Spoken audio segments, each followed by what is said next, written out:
Stephen King's work famously runs the gamut from drama to horror and everything in between. Was it the horror aspect of the show, the thriller aspect, that attracted you to it after being in Shawshank, which is more of a straight drama? Honestly, I didn't even think about that. I know that they had done the Shawshank in the first season, but they're such wildly different universes that I more was interested in the universe of terror and horror that they were dealing with, and the character. The character that drove me to it. It's something I haven't played before and I wanted to explore. Can you say more about the character of Paul and what is the motivation? Did the what? Can you say more about the character of Paul and what is motivation? Yeah, he's morally complicated. He's someone that has a past that is full of demons and ghosts.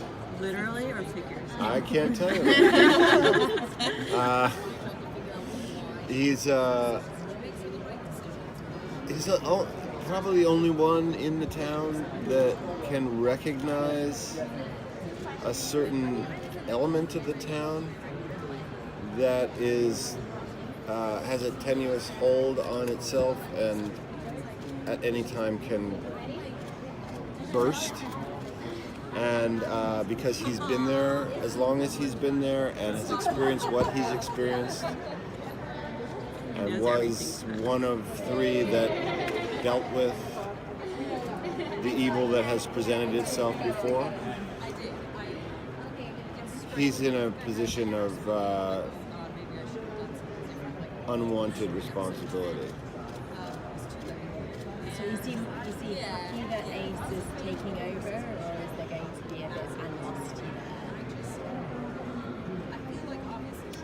Well, the question is, was Ace bad from the beginning, or did Pop have something to do with that? And it's what happens in a crime family. You raise your children. If you raise your children in a crime family, you're going to have to expect that some of your children might not be good people. I guess it also begs the question: what is good? What is bad? Is there a possibility for Pop to redeem himself? And is it possible to raise a good child in a family that is morally complicated? What's sparking his interest in the refugee community? In the what? In the refugee community. That's a good question that I can't answer. How do you feel like? All right. Yeah. Did you ever see yourself revisiting Shawshank in some way, shape, or form like this? When obviously, because Shawshank is part of Russell. No, and there never was going to be a Shawshank sequel, so I know. How do you find a way into a character like Pop, who, morally is a bit questionable, someone you may not agree with, or, could even be seen as possibly evil? How do you find your way into that character so you can identify with them and empathize with them? I think all of us have the capability of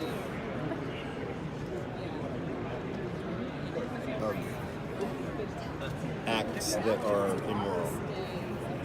And sometimes it's the way you're raised, sometimes it's your relative mental security, sometimes it's as simple as the fact that you have enough to eat that leads to whatever behavior that one or society might find compromised. An experiment you could do is to try not eating for 4 days and see how rational you are. Then add a little drugs into that mix and see how rational you are. And you find out there's Kurt Vonnegut used to say, bad. You know, when he was talking about a criminal or someone that had crossed over into doing something horrible, Kurt Vonnegut used to say, bad chemicals. And so I don't, you know, I grew up around kids that got into trouble. Some of them went to jail. So I don't feel that far removed from people that weren't as lucky as I was. And so I don't approach it with that kind of judgment. I approach it as that everyone is capable of evil and everyone's capable of good. And even if you have done bad things, you're still capable of redemption. And if you have been an angel your whole life, you are capable of murder. That's the human condition. So did you try the 4-day fast? I have done it in the past, yeah. Yeah. We've got a wrap. Thank you guys. Thank you so much.